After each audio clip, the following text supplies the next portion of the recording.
अस्सलाम वालेकुम बिस्मिल्लाहिर्रहमानिर्रहीम। मेरे जितने भाई दोस्त फ्रेंड हैं जो देख रहे हैं मुझे, प्लीज़ प्लीज़ मेरी ये बात सुने, आपका एक एक मिनट कीमती है। ये देखें, फुटबॉल के ऊपर ये सऊदीया का झंडा बना हुआ है और कलमा लिखा हुआ है, ला इलाहा इल्लल्लाह मोहम्मद रसूलुल्लाह। बिलाल भाई कैमरा थोड़ा नज़दीक करें, ये दिखाएं इनको। चलें ठीक है।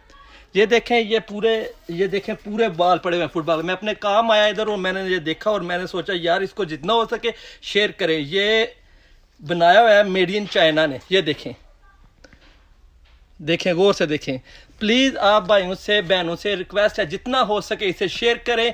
और ये देखें किस हस्ती का नाम लिखा हुआ है, हमारे लिए मरने का मकाम है। प्लीज़ इससे जितना हो सके शेयर करें और लाइक करें। प्लीज़ वीडियो जितनी आगे जाएगी सबको पता चलेगा। हम मुसलमान हैं, हमें बोलना चाहिए, आवाज़ उठानी चाहिए। ये बार्सिलोना में मेन एक शॉप है चाइनीज़ की, ये दिखाई इनको, ये चाइनीज़ की शॉप है। उन्होंने ये बनाए ले हुए हैं।